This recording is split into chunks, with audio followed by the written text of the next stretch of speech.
welcome to Rando Tech Info and my review of the Samsung Galaxy Buds Plus. I've already done a few videos about these buds, and if you're interested in any of them, I will put them in the little moving picture boxes at the end of this video. Today's video is just an overall review of the product after about 5 weeks of use. To be honest, I really thought about whether I even wanted to do my own review of these buds since so many reviews have been done already, and they've been done well. That's one of the reasons I went out and bought the Galaxy Buds Plus, was because of a lot of the reviews that I saw online about them, and they sounded like something I wanted to get. So why did I wind up deciding on doing this review? It's mostly because there were things that, as good as those reviews were, there were things in those reviews that those reviewers didn't mention that I wish I'd have known about before I bought the buds.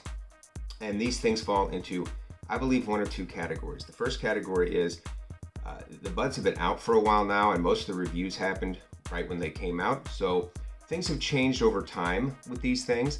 And so because this is a more recent review, my review will reflect some of those changes. And the other thing is, it is actually impossible for a reviewer to cover every single thing every single person would want to know about. So it's not a knock on those reviews that came out before.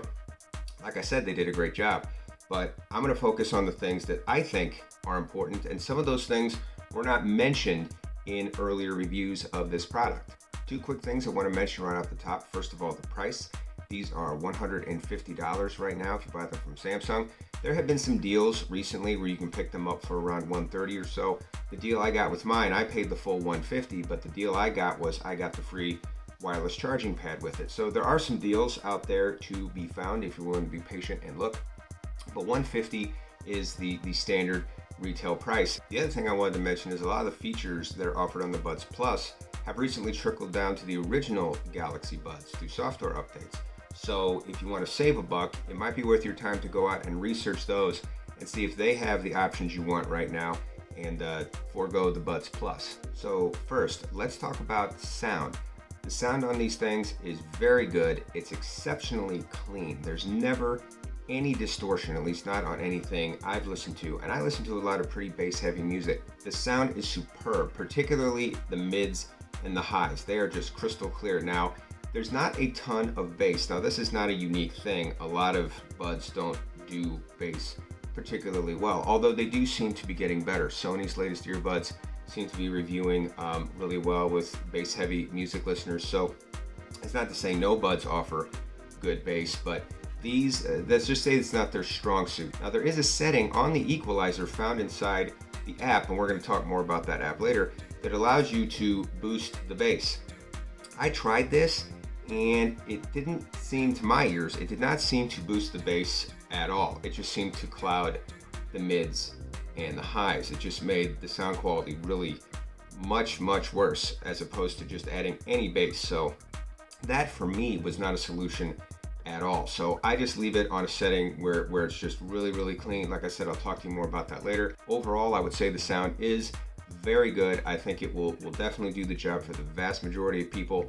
I give the grade for sound on the Buds Plus a B. The next thing we're going to talk about is call quality. I'm not going to spend a lot of time on this. Call quality is fantastic. I never have to repeat myself. In fact, I find myself having to repeat less when I'm wearing the buds and talking on the phone than when I'm just using the speaker on my phone without the buds, or if I'm even holding the phone up to my ear.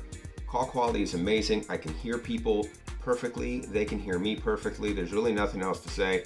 I give call quality on these things an A. Next, let's talk about the fit. I feel like these things fit really well. They're really comfy. I can wear them for hours at a time and not get any soreness in my ear. There are two different things you can adjust or change on each bud. One is the rubber ring that goes around the outside of the bud that sits in your ear, and then the other is the actual end piece of the bud that goes actually in your ear canal. Between all the different sizes, I feel like most people will be able to find a fit that works for them. I never have to worry about these things falling out of my ears when I'm exercising. They do the job. They're comfy. I give comfort on the Galaxy Buds Plus an A. Next, I want to talk about battery life. Once again, this is another short and sweet one. It's fantastic. I've worn these things for hours on some days, and I've never even come close to running out of battery life. They say these things can run from 9 to 11 hours with no charge.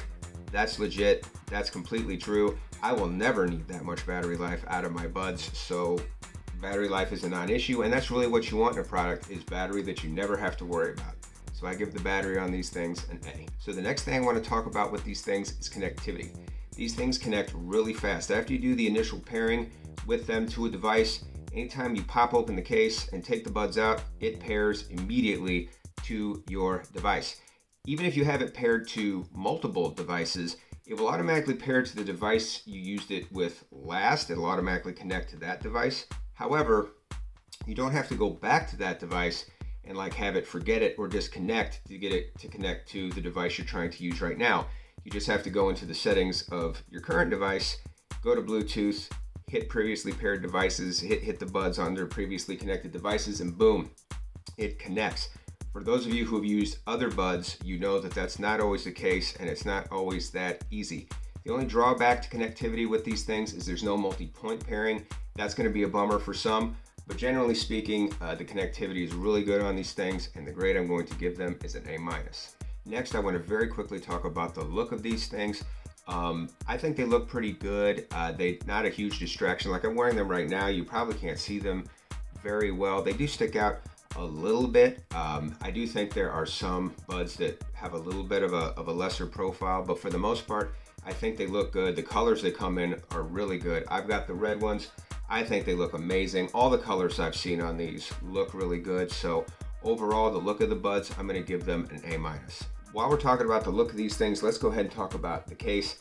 The case also looks really good. It's this nice little rounded off pill-shaped looking case. It does have a spot for a USB-C cord to go in the back, but it also has wireless charging as well. It fits well in your pocket. Really no complaints about the case. The only thing I would say is because the battery life is so good on the buds, the case can actually only give you basically around one full recharge. Once again, because of the super long life of the buds themselves, I don't really know that this is much of an issue, but just something I thought I would mention. Overall, I give the case on these things an A-. So next I want to talk about controls. Controls on these things are pretty standard. Tap once to pause your music, tap twice to fast forward to the next song, or tap 3 times to go back to the beginning of the song you're on or the previous song. This is all pretty standard stuff. There are some customizable controls. One thing I will mention about the customizable controls is you can't have volume control and Spotify activation set up together. One of the reasons I bought these buds was because of the Spotify feature where you can fire up Spotify with the buds. I listen to Spotify all the time, but I like having volume control even more. I like being able to turn up the volume with the buds without having to take the phone out of my pocket. So the fact that I couldn't do both was a little bit disappointing. Might not be a big deal for you, but just so you know, any of those custom controls that you want, you can only choose one of them, so choose wisely. The only other issue I had with the controls of this thing is because the exterior, the touchpad on these things is pretty small. I sometimes have trouble actually hitting the bud. Sometimes I miss and hit the inside of it or the outside of my ear, whatever. This is probably something I'll continue to get better with over time, but just something I thought I'd mention. Overall, the controls on these things are pretty good, and I'm going to give them a grade of a B+. Next, I want to talk about the hear-through mode on these buds, and on these devices, it's called Ambient Mode. It's basically the same thing as transparency mode on the Apple AirPods Pro. It allows you to use the external microphones on the buds that you would use like if you were making a phone call, but have them on all the time so you can bring in the noise from the outside world and hear it while you've got the buds in your ears. This is great for people who have young families at home. This is great for people who like to bike or run and be able to hear what's going on around you, and they work great. Ambient mode on these things are fantastic. It's adjustable. You can go into the app on your device and adjust just how sensitive the ambient mode is, so it's as distracting or not distracting as you like. It's a fantastic feature, and I mentioned this in a previous video about these things. I would not buy a pair of earbuds in 2020 without them. I just wouldn't. They're that game changing. I'm going to give ambient mode on these things an A. So the next thing I want to talk about is the companion app that goes with these things. Just a quick note, there's also a plugin you have to download to the device so the app can even work. So there's actually 2 things you have to download to your device to get the app to work. So make sure you get the plugin first and then get the app. As far as the app itself is concerned, it's pretty cool. It shows the battery life of your buds. It shows the battery life of your case. It lets you adjust the ambient sound, which is really the main feature I've used with it. There is an equalizer, but honestly, it sounds best in dynamic mode. Like, I don't know why you would want to take it out of that. To me, to my ears, it sounds by far the best in that mode. So after the first day of having this thing, I never touched the equalizer again. You can mess around with the controls. Find My Earbuds is kind of neat, but it doesn't work when the earbuds are in the case. So I don't actually know how useful that is. There is one thing that I want to talk about the app that it's missing that I find particularly annoying. And this is one of the things that was not mentioned in the earlier reviews of this product that I saw that I wanted to make sure I tell you guys. I do a lot of mobile gaming on my phone. One of the reasons I bought these buds is because of its gaming mode. That was a low latency, a low lag gaming mode, and it's not on there. It's not included on the app. When I did some digging on this, I came to realize that feature is only on Samsung devices, newer Samsung devices. So that's a bit of a bummer. I tried thinking of a way to show you guys the lag that gaming actually has on this thing, and I couldn't come up with a good way to do it. Fortunately, a gentleman by the name, whose YouTube goes by the name of Aaron is Loud and Wireless, I will include the link to his video down there. He does an excellent job of showing just how bad the lag is with these buds, but it's fairly significant. If you're looking for a pair of mobile gaming buds, these may not be the option for you. So just wanted to make sure I put that out there. Overall, I feel like the app does have some functionality, but it's not groundbreaking. Like, I don't know like other buds that don't have an app that you can do just all of the functions just organically through the Bluetooth settings on the device or the device itself. I don't know if that's a huge advantage to have the app or not. It's got some neat things. We'll go ahead and give the app a C. So I know I just talked about lag and latency when I talked about the app, but just to go ahead and give it its own formal grade, lag and latency when you're listening to music or watching videos, it's fine, it's good. If you're a non-gamer, I would probably give this thing an A or an A-, but I am a gamer. And one of the reasons I bought these things was because of its gaming mode. And the fact that it does not have that on non-Samsung devices is actually probably the biggest disappointment for me about these buds. It's something that I wish I would have known about before I bought them. Would it have changed my decision to buy them? Maybe not, but I would have at least liked to have made that more informed decision. So this is a tough one to grade. If you have a Samsung device, I would probably say that the grade for lag and latency would be an A or an A-. But if you don't have a Samsung device, and I don't, so this is the grade I'm going to give it, I'm going to give these things a C. A couple quick things I want to mention that I'm not going to give specific grades to, but just will impact the overall grade. First off, no active noise cancellation. So if that's something that matters to you, then you definitely need to factor that into your consideration when getting these buds. Personally, for me, I don't really have a need for active noise cancellation in my life, but if you find yourself in noisy environments a lot and really want to isolate yourself with your music or whatever you're trying to listen to, that's definitely something to consider. And then finally, the IP rating. It has an IPX2 rating, which basically is just kind of some minimal sweat resistance. It does not have a really strong water resistance rating, so if that is something that matters to you, that is also something to factor into your decision. So what is my overall grade for these things? Well, there's a lot to like. The overall sound is pretty good. Ambient mode is great.